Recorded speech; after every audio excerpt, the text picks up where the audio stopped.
The book of 1 Samuel chapter 22. David therefore departed thence, and escaped to the cave Adullam, and when his brethren and all his father's house heard it, they went down thither to him. And every one that was in distress, and every one that was in debt, and every one that was discontented, gathered themselves unto him, and he became a captain over them, and there were with him about 400 men. And David went thence to Mizpah of Moab, and he said unto the king of Moab, Let my father and my mother, I pray thee, come forth, and be with you, till I know what God will do for me. And he brought them before the king of Moab, and they dwelt with him all the while that David was in the hold. And the prophet Gad said unto David, Abide not in the hold, depart, and get thee into the land of Judah. Then David departed, and came into the forest of Hereth.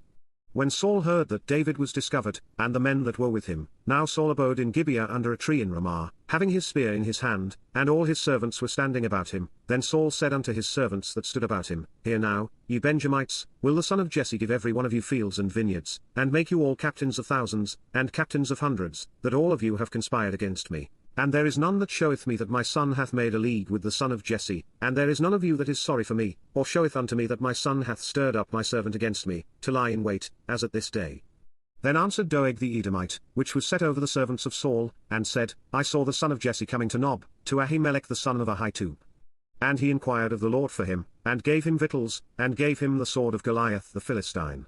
Then the king sent to call Ahimelech the priest, the son of Ahitub, and all his father's house, the priests that were in Nob, and they came all of them to the king. And Saul said, Hear now, thou son of Ahitub. And he answered, Here I am, my lord. And Saul said unto him, Why have ye conspired against me, thou and the son of Jesse, in that thou hast given him bread, and a sword, and hast inquired of God for him, that he should rise against me, to lie in wait, as at this day?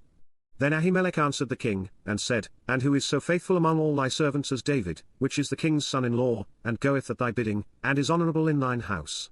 Did I then begin to inquire of God for him? Be it far from me, let not the king impute anything unto his servant, nor to all the house of my father, for thy servant knew nothing of all this, less or more. And the king said, Thou shalt surely die, Ahimelech, thou, and all thy father's house.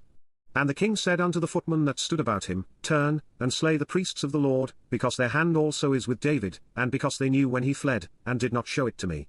But the servants of the king would not put forth their hand to fall upon the priests of the Lord. And the king said to Doeg, Turn thou, and fall upon the priests. And Doeg the Edomite turned, and he fell upon the priests, and slew on that day 75 persons that did wear a linen ephod. And Nob, the city of the priests, smote he with the edge of the sword, both men and women, children and sucklings, and oxen, and asses, and sheep, with the edge of the sword. And one of the sons of Ahimelech the son of Ahitub, named Abiathar, escaped, and fled after David.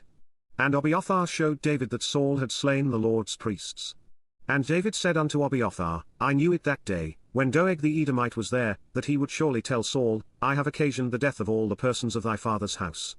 Abide thou with me, fear not, for he that seeketh my life seeketh thy life, but with me thou shalt be in safeguard.